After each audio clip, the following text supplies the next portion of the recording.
ছাত্রদলের যে কমিটি দেওয়া হয়েছে বালবদর আলম সরকারি কলেজ শাখা ছাত্রদলে, সে কমিটির লিস্ট দেখে আমরা আসলে খুবই হতাশাগ্রস্ত।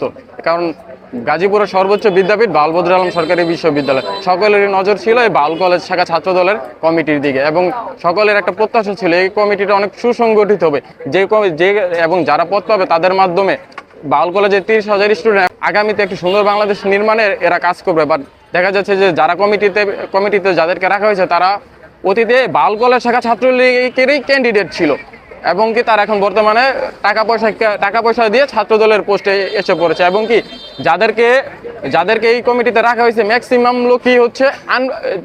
লোকই হচ্ছে ছাত্রদলের সাথে জড়িত না। টাকা পয়সা দিয়ে তারা হচ্ছে 5 তারিখের পরে রাজনীতিতে আসছে। তারা ঠিকমতো ছাত্রদলের 2টা প্রোগ্রাম করছে বলে তাদের কাছে পিক নেই, এরকম লোক দিয়ে ছাত্রদলের কমিটি গঠন করে। বালবদর আলম সরকারি কলেজের 30,000 স্টুডেন্টের মন মতো হয়নি। এই কমিটিকে আমরা এই বাল কলেজ থেকে অবাঞ্ছিত ঘোষণা করলাম। এই কমিটি হচ্ছে বাল কলেজে কোনো কার্যক্রম করতে পারবে না। মোনালিসা হেভি ফ্লো 15 পিস প্যাকেটের সাথে 8 পিসের একটি প্যাকেট একদম ফ্রি। কমিটির ভিতর যারা আছে তারা সবসময় দেখা গেছে হাজারি মারামারি, মানে কলেজের ভিতরে একটা বৈষম্য সৃষ্টি করতো। কিন্তু আমাদের হয়ে এখন সাধারণ শিক্ষার্থীর হয়ে যে সকল ছাত্রদল নেতারা লড়াই করতো তারা কেউ এখন নেই, তারা আমাদের হয়ে কেউ নেই। তো সুতরাং সাধারণ শিক্ষার্থীর পক্ষ থেকে একটা কথাই বলতে চাই, এই কমিটি আমরা সাধারণ শিক্ষার্থীরাও মানি না, আর আশা করি কেউ এই কমিটিটা মানে না। এই কমিটির জন্য মানে কলেজের ভিতর এখন বর্তমানে বলতে গেলে একটা রাহাজারি সৃষ্টি হবে।